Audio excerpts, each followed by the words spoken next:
Bismillahirrahmanirrahim. Alhamdulillahi alamin. Wassalatu wassalamu ala asyrafil anbiya'i wal mursalin wa ala alihi wa ashabihi wa man tabi'ahum bi ihsanin ila yaumiddin. Pada kesempatan yang lalu kita telah membahas pengertian dakhil secara bahasa. Kemudian sejarah dakhil pada masa Rasulullah dan sejarah dakhil pada masa sahabat. Pada kesempatan ini kita akan membahas pengertian dakhil. Apakah ad-dakhil fi at-tafsir? Apakah pengertiannya? Apakah definisinya? Ya, para ulama mantiq menyatakan bahwa definisi yang baik adalah bila ia jami'an wa mani'an. Bila definisi itu mencakup semua individunya, itu arti jami'an. Dan yang kedua, bila definisi itu menghalangi yang bukan individunya masuk ke dalam pengertian tersebut. Ya, sekedar ilustrasi saja. Seandainya Anda mengadakan wisata ke suatu tempat menggunakan bis, jumlah anggota rombongan tersebut 40 orang, Anda ketuanya, maka kewajiban Anda ketika akan berangkat adalah yang pertama, memastikan bahwa tidak ada anggota yang tertinggal. Itulah pengertian jami'an. Yang kedua, memastikan bahwa tidak ada penumpang gelap, yang non anggota tidak masuk. Itulah definisi yang baik.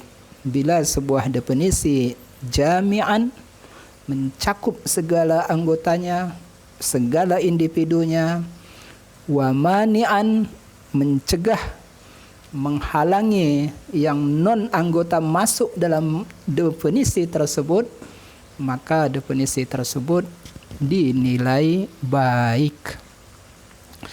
Demikian juga halnya dengan ad-dakhil fi at-tafsir. Pada kesempatan ini kita akan melihat apakah pengertian ad-dakhil fi tafsir. Apakah pengertian istilahi atau apakah definisi ad-dakhil fi at-tafsir. Ad-dakhil fi tafsir mencakup 3 unsur. Ya.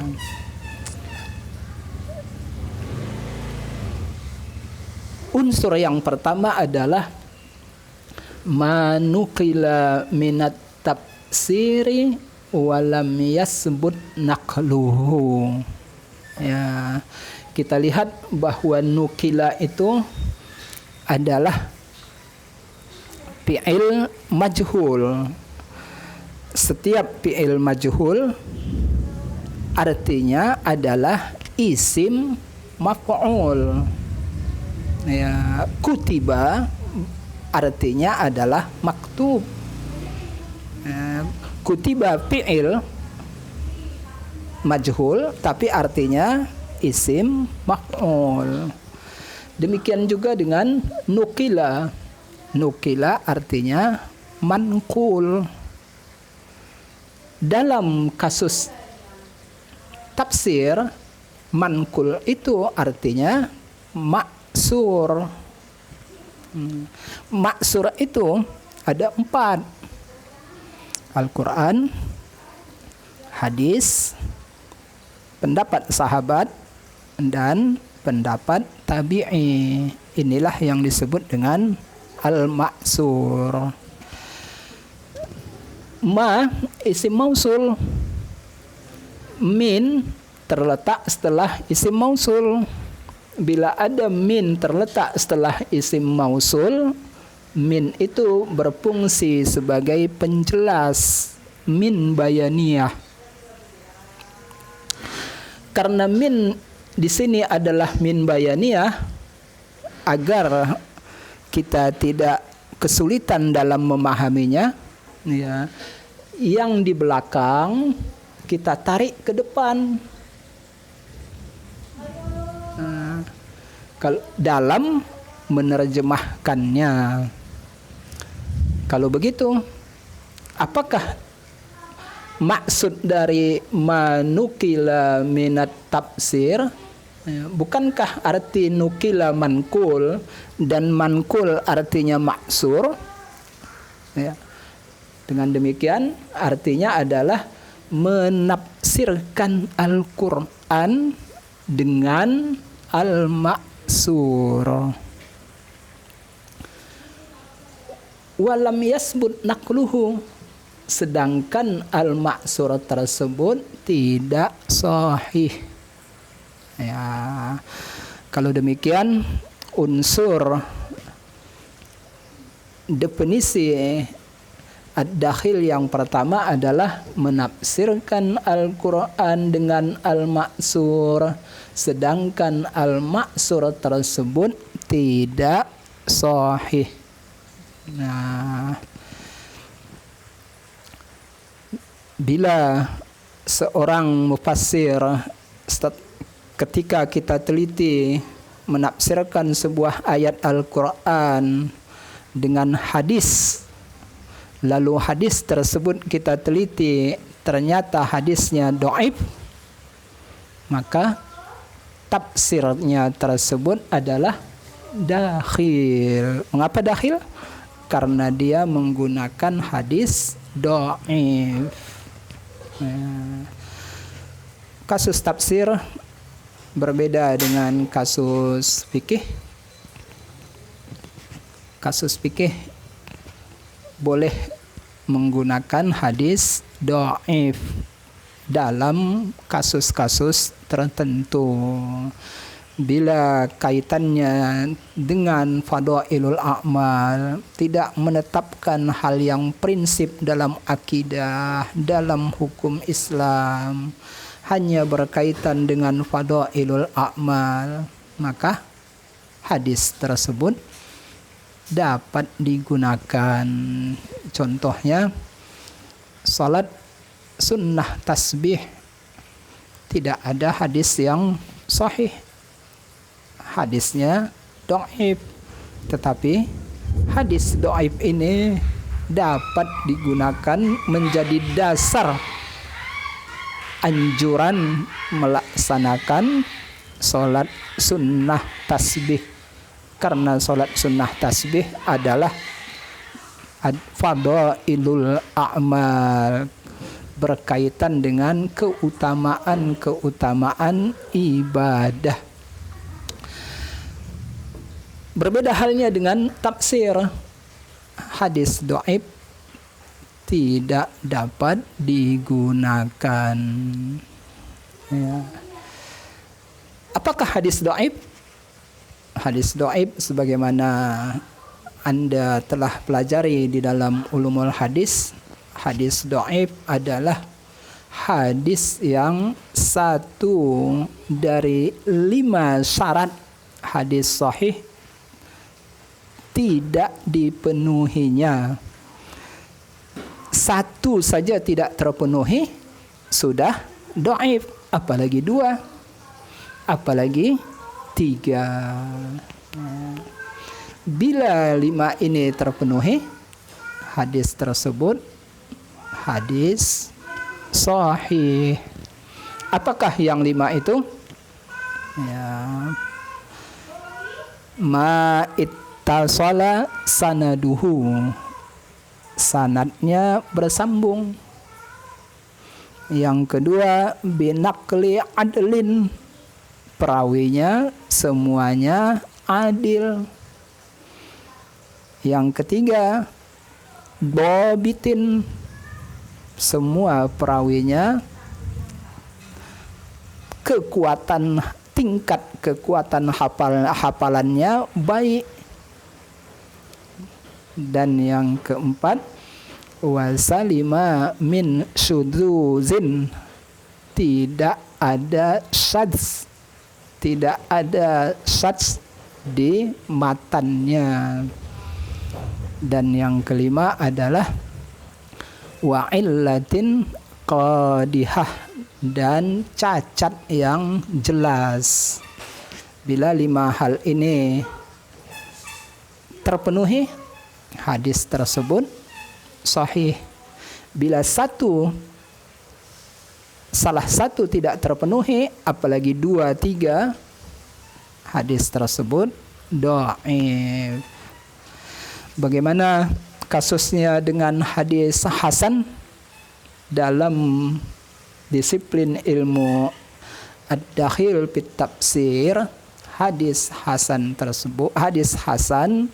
masih dianggap bagian dari hadis sahih. Apakah perbedaan antara hadis sahih dan hasan? Sebagaimana Anda ketahui, perbedaannya hanyalah pada tingkat kekuatan hafalan. Bila hadis sahih pada nomor 3, semua perawinya tingkat hafalannya baik, istimewa, ya, maka bila tingkat hafalannya tidak istimewa tapi juga tidak sedang, apalagi cukup, apalagi lemah, hanya kurang sempurna saja, ya, hanya di bawah tingkat kesempurnaan, tingkat kebaikan, maka hadis tersebut adalah hadis hasan. Ya, kalau begitu, apakah definisi hadis hasan? Sama dengan hadis sahih, hanya saja wa khaffa daftuhu, ya, hafalan perawinya tidak sekuat kekuatan hafalan hadis sahih. Baik, ini yang nomor unsur yang pertama. Apakah unsur yang kedua? Unsur yang kedua adalah au sabata walakin ala khilafi al-qabul. Di versi yang lain ada kata syurut setelah kata khilaf, atau au sabata walakin ala khilafi syurut al-qabul, atau al-ma'sur tersebut sahih tetapi tidak memenuhi syarat penerimaan. Ada syarat-syarat tertentu untuk dapat diterima. Apakah syarat utama hadis sahih agar dapat diterima sebagai penafsir Al-Quran? Syaratnya adalah tidak kontradiktif dengan akal. Ya, sekalipun hadis tersebut sahih, sekalipun maksur tersebut sahih, bila ia kontradiktif dengan akal, maka tafsir tersebut dakhil. Kalau begitu, apakah perbedaan unsur pertama dengan unsur kedua? Persamaannya adalah sama-sama menggunakan al-maksur. Yang pertama menggunakan al-maksur, yang kedua demikian juga. Lalu apa perbedaannya? Perbedaannya adalah pada unsur pertama cacatnya pada sanad. Pada unsur kedua cacatnya bukan pada sanad tetapi pada matan. Ya. Unsur yang ketiga adalah au ma kana min qabili ar-ra'yi al-fasid, atau menafsirkan Al-Quran dengan pemikiran yang salah. Kalau begitu, nomor 3, cacatnya bukan pada sanad, bukan juga pada matan, tetapi pada pemikiran. Ya.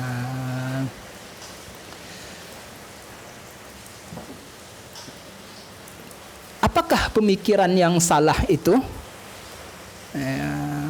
Pemikiran yang salah itu adalah pemikiran yang keluar dari asilur ra'yi. Ya. Bil abdad tu'raful asya, dengan membandingkan sesuatu dengan lawannya, maka kita akan mengetahui sesuatu tersebut. Ya. Untuk mengetahui apakah yang dakhil masuk ke unsur yang pertama, nanti akan kita teliti lebih dahulu apakah yang asil. Ya. Setelah kita ketahui apa yang asil, berarti yang bukan asil adalah dakhil. Ya. Bila dia berkaitan dengan al-maksur, maka kita teliti. Bila maksurnya sahih, maka dia masuk ke asilun naqli. Sementara bila tidak masuk ke asilun naqli, berarti dia dakhilun naqli. Bila pemikirannya baik, maka ia menjadi asilur ra'yi. Sebaliknya, bila pemikirannya tidak baik, salah, rusak, maka dia menjadi dakhilur ra'yi. Dengan demikian, tafsir hanya 4. Tidak ada tafsir yang kelima atau keenam, apalagi yang keenam. Ya, tafsir hanya 4. Yang pertama adalah asilun naqli. Apa itu asilun naqli? Menafsirkan Al-Quran dengan al-maksur yang baik. Yang kedua, asilur ra'yi. Apa itu asilur ra'yi? Menafsirkan Al-Quran dengan pemikiran yang benar. Dengan demikian, kita cari lawannya. Lawan daripada asil adalah dakhil. Kalau begitu, jenis tafsir yang ketiga adalah dakhilun naqli. Menafsirkan dengan al-ma'sur yang ada cacatnya. Dan yang keempat, dakhilur ra'yi. Menafsirkan Al-Quran dengan pemikiran, pendapat, logika yang salah. Ya. Nanti akan kita lihat unsur yang pertama ini, menafsirkan Al-Quran dengan maksur, menafsirkan Al-Quran dengan al-maksur, sedangkan al-maksur tersebut tidak sahih. Itu nanti ada 6 bentuk. Kemudian yang nomor 2, menafsirkan Al-Quran dengan maksur yang sahih tetapi kontradiktif dengan akal. Nanti di sini ada 3. Ya. Kemudian yang ketiga, menafsirkan Al-Quran dengan pemikiran yang salah. Ada 7, 6, 3, 7. Kalau begitu jumlahnya ada berapa? Ada 16. Ada 16 bentuk ad-dakhil fi at-tafsir. 6 yang pertama masuk kepada unsur yang pertama. 3 berikutnya masuk ke unsur kedua. Dan 7 berikutnya masuk ke unsur ketiga. Ya, pembahasan kita untuk nomor 2 itu masalah kontradiksi. Ya. Pembahasan pertama itu maksur yang tidak sahih. Pembahasan ketiga masalah pemikiran yang salah. Mungkin nomor 1, nomor 2 sering kita temukan, ya, sekedar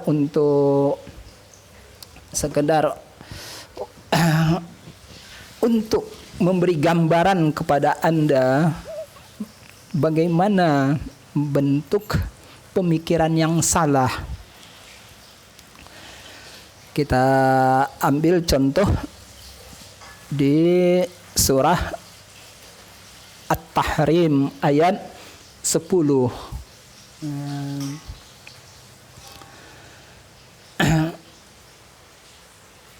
Bismillahirrahmanirrahim.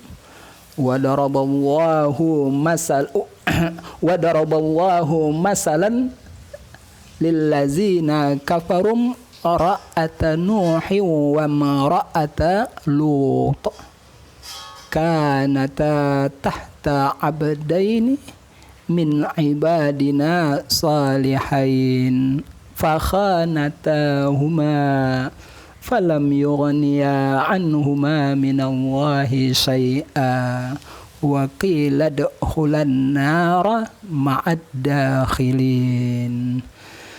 Kami menjadikan istri Nuh dan Lut sebagai perumpamaan bagi orang kafir. Istri Nuh dan Lut berada di bawah pengawasan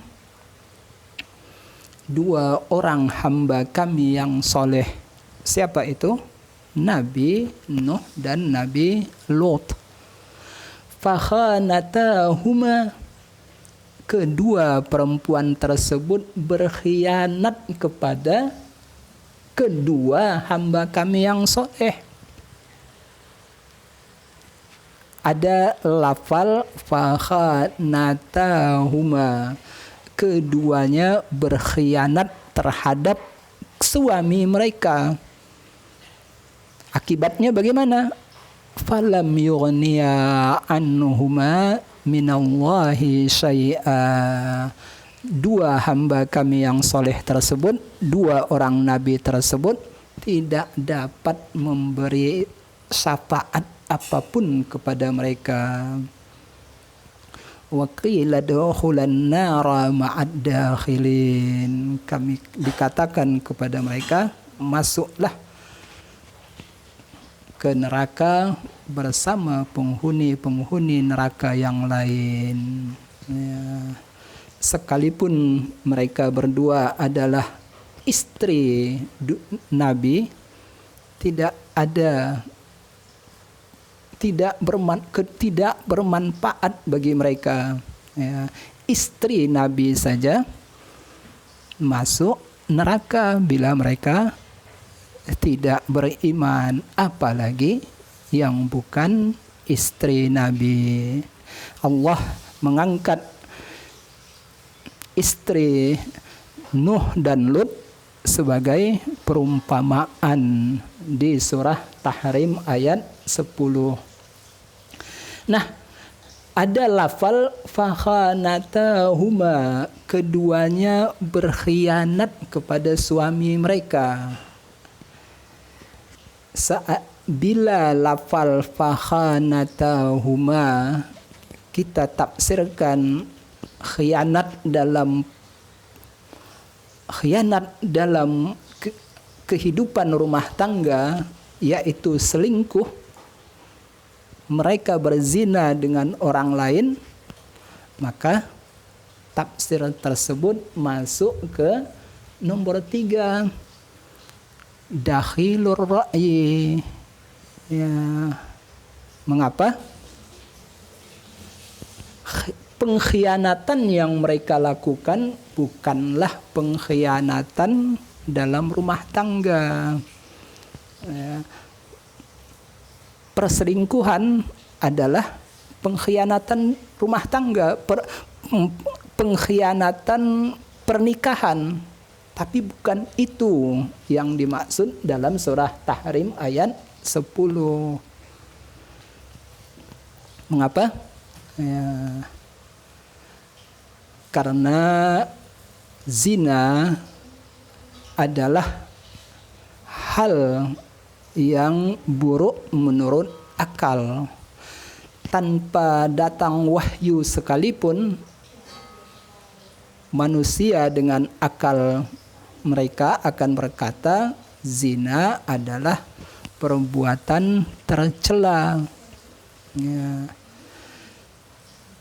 Seandainya arti khianat di surah Tahrim ayat 10 adalah selingkuh, berzina, maka salah. Kaum Nabi Nuh dan Lut akan mudah sekali menyalahkan dua orang nabi ini. Mereka akan dengan mudah menyatakan, wahai Nuh, Anda mengajak kami untuk bermoral, jangan berzina. Tapi lihat, istri Anda sendiri berzina. Dengan mudah mereka mendebat dan mempermalukan Nabi Nuh. Seandainya arti khianat di sini adalah zina. Kalau begitu, apa arti khianat di ayat ini? Arti khianat di ayat ini adalah kafir, tidak beriman. Nah, kalau begitu, kalau pola bantahan yang sama kita gunakan, bagaimana? Bagaimana seandainya kaum Nabi Nuh berkata kepada Nabi Nuh, wahai Nuh, Anda mengajak kami untuk beriman, untuk bertauhid, mengikuti risalah yang Anda bawa. Tetapi lihat, istri Anda sendiri kafir, tidak mengikuti Anda. Mustahil debat seperti ini mereka ucapkan kepada Nabi Nuh. Sekalipun mereka mengetahui istri Nabi Nuh tidak mengimani risalah yang ia bawa. Mengapa? Seandainya mereka berani berkata demikian, wahai Nuh, Anda mengajak kami untuk beriman, tapi istri Anda sendiri tidak beriman. Dengan mudah Nabi Nuh mendebat mereka. Kalau Anda menganggap tidak beriman itu adalah buruk, istri saya tidak beriman, Anda anggap itu keburukan. Nah, mengapa Anda sendiri melakukannya? Nah, mengapa Anda sendiri melakukannya? Nah, mustahil debat seperti itu mereka utarakan karena akan memojokkan mereka sendiri. Ya. Zina adalah perbuatan tercela. Karena itu bila itu yang dilakukan oleh istri Nabi Nuh, mereka akan mendebatnya.